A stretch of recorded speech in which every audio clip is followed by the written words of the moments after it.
you ever feel like you're the only one in your team working? Do you ever feel like you're the only one in your team that's committed, that's showing up? Do you ever feel like you're the only one that really cares about making money? That would be a problem, right? That would be unfortunate.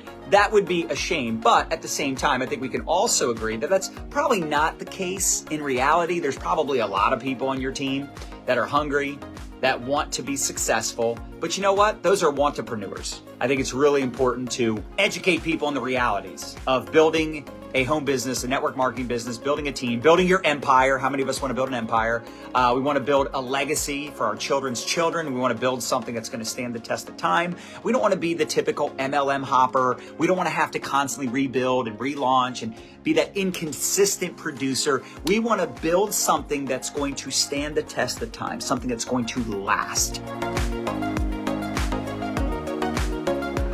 There's really two major keys. Now, I'm going to give you the one thing that I started doing that made the biggest impact, but there's two major keys: identifying and developing leaders. Listen, we can teach you all the things regarding marketing, prospecting, creating curiosity, attraction marketing, branding. We teach that stuff a lot. We give you great prospecting scripts, closing scripts, follow-up scripts, like all the things. We're really good when it comes to marketing, branding, content creation. We're really good when it comes to duplication, social media, all the things. But for those of you, and I know this is most of you, by the way, this is leaders on my own team that sometimes get stuck or stagnant or their business is declining. And the difference in a growing business and a declining business, it's honestly this one thing, and that is enrolling A players, enrolling quality humans. There is no mystery here in that regard. Meaning, if you feel like you're the only leader on your team, it's probably true, because leaders are obvious. They're in your inbox. They're putting you in chats. They're asking questions. They're doing the things. They're ATMing. They're doing the things that it takes to build a business. They show up consistently. They have a good attitude. You know, you're looking for people that are high production and low maintenance. Now listen, if you go, well, John, I'm kind of high maintenance, that's okay, as long as you're implementing the things that you're learning, right? Don't be an ask hole. How many of us know ask holes, right? They ask all the questions, but they don't take action. They're always this analysis paralysis stage in their business. It's going to take sweat equity. You're going to have to start bringing in better people. I'm sorry. If you're recruiting in the gutter, if you're recruiting ones, twos, and threes, and you're not recruiting up, listen, all of us are fives. Okay, imagine this. Write this down. Imagine you're a five. Everybody is a five. I'm a five, you're a five, meaning the five is where we're at. Ones, twos, threes, and fours look up to us. Six, sevens, eights, nines, tens, we look up to. Or at least if you're really successful, and I hope this doesn't sound braggadocious, my favorite word, but I'm pretty damn successful. So my fives are going to be very different than your fives. My peers are going to be very different than your peers. In fact, my twos, threes, and fours are probably going to be much higher caliber than your twos, threes, and fours. In my business, when I started recruiting up, when I started going after A players, that made all the difference. That's when I started to earn a six-figure income. That was 2008. And still today, like I enrolled more people last month than anybody in my entire organization. Probably one of the top recruiters in the entire company I'm in. So I'm still out there leading by examples and starting new teams, but I love recruiting up, recruiting quality people, people that are open and capable, people that have some desire and they have some potential because they already have some influence.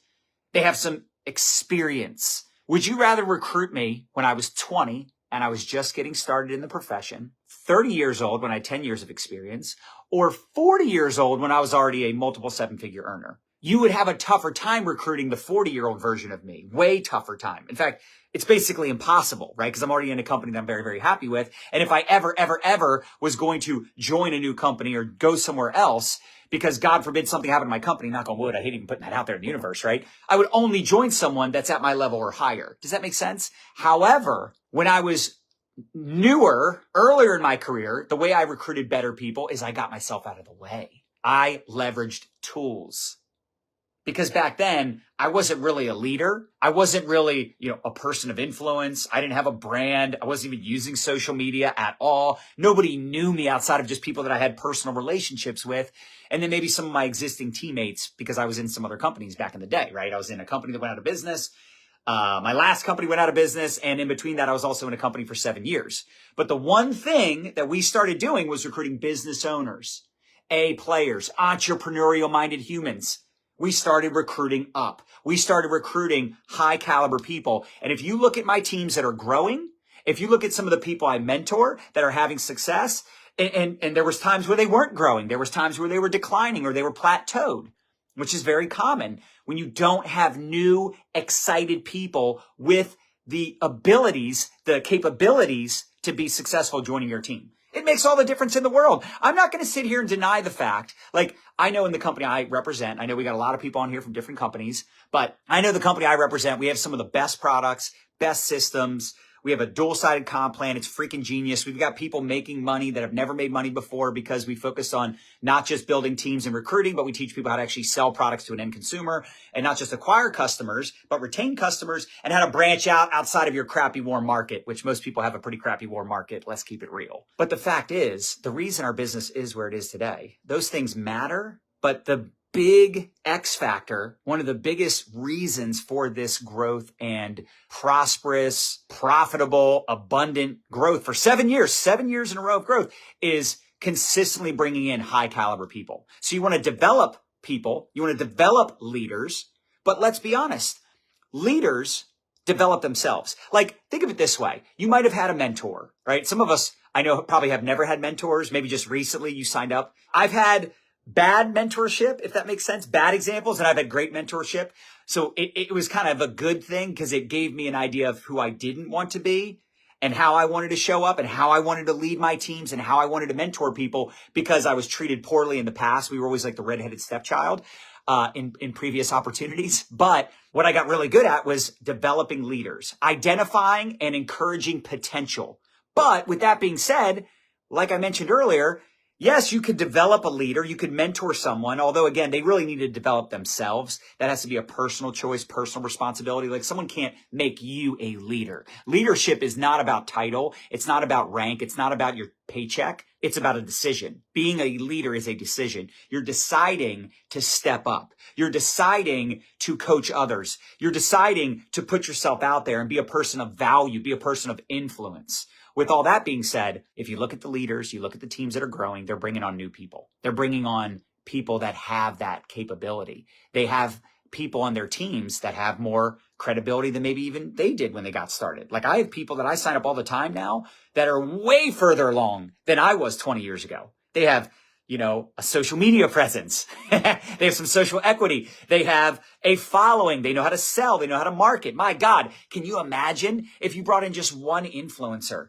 that has 10,000 followers, 20,000 followers? They're already used to selling and promoting products. Do you think that would make a difference? But you have to get outside your comfort zone and start building relationships with those people. I know this is a tough one for some of you, prospecting those people. John, but I don't want to have commission breath. You say not to have commission breath. Yes, of course you don't want to have commission breath, but you also can't just sit back twiddling your thumbs waiting for someone to ask you about your products and opportunity. You have to be proactive. It didn't start that way for me. It doesn't start that way for anybody, but you just start making tough decisions, scary decisions. Your comfort zone will keep you stuck. The reason I was broke, busted, and disgusted when I got started in this profession, I was in my comfort zone. I was so terrified of public speaking when I first got started in network marketing. Plus, I'd never heard of personal development. I didn't even know how to spell entrepreneur. I had no business being in business, no background in business. My parents were employees. My dad was in construction. My mom was a school teacher. Like I didn't speak the language, but I was willing to learn.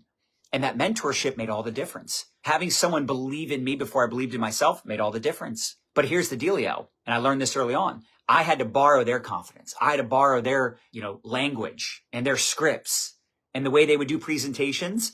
Eventually, that's how I did presentations. I was modeling their behavior. I was paying attention to the people that were on stage, the people that were, at the top ranks, that were making the big bucks. And it's funny because a lot of you look at me as that person, but if you knew me 20 years ago, when I had 2 earrings in this ear, 1 in this ear, a tongue ring, I was a drunk punk loser. When you connect with quality people, when you meet quality people, you start following quality people on social media, you need to build those connections, build those relationships. In fact, all the people in my business today, I did not know them 7 years ago. So I attracted them to me by the person I became. So if you want to grow your business, grow your bank account, you got to grow yourself by consistently showing up for years and years and years. I'm still one of the only like top earners that I know of that still does free videos all the time like I do, that shows up every day like I do. So consistently showing up and consistently building those relationships on the back end. And then this is the X factor, is when you see someone that has influence, you see someone sharp, you connect with someone, you're like, man, I love their energy. I love their positivity. I love the way they show up on social, or I love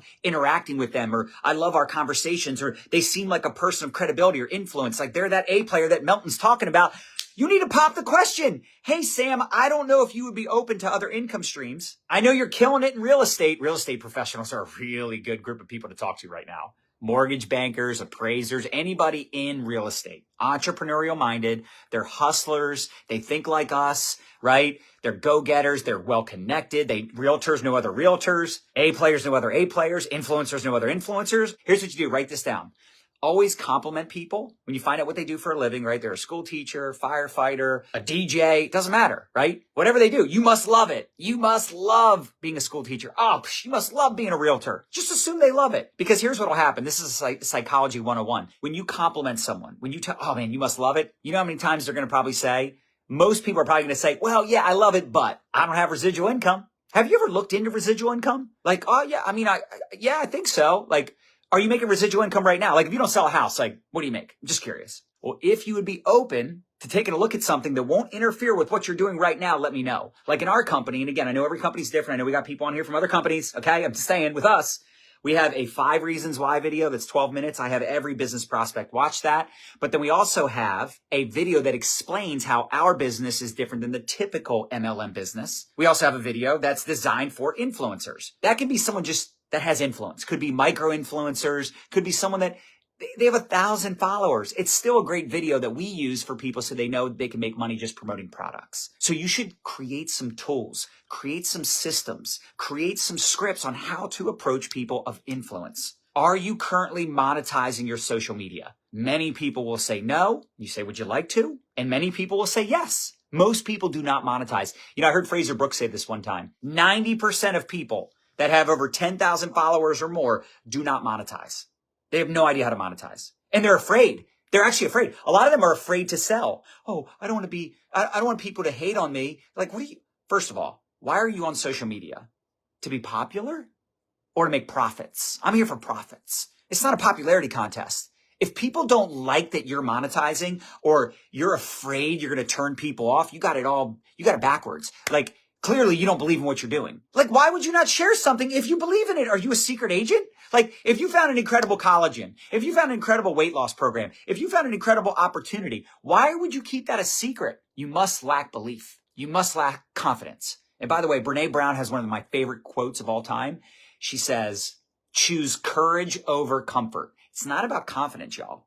It's about courage, taking courageous action. Now, I know some of you are going to say, well, John, I don't know if I can enroll leaders. I don't know if I can, attract people like that. Well, guess what? I couldn't either in the beginning. But it's good to at least know that that's where you want to go with this thing, that eventually your goal is to partner with amazing people. And here's the beauty. This is the thing I need to get through some of your thick skulls. And I know some of you are that type of person because I was that stubborn ass person. I'm not even kidding. You could literally build multiple six, or even a 7-figure income with 5 amazing people. You could have 5 teams, 5 leaders, direct, like 5 lines, and have amazing people. Now, of course, those leaders are probably going to have leaders that have leaders, right? You're going to have to have some like duplication. You're going to have systems, tools, and resources in place so that 80% or that part-timer can be developed. They can make money. They can grow a business part-time, spare time. They can make money without having to be a big-time leader / recruiter. But for those of you that want to be that type of person, you need to start recruiting up. You're not talking to A players. You're not talking to people you're intimidated. Here's how you know you're talking to the best kind of people.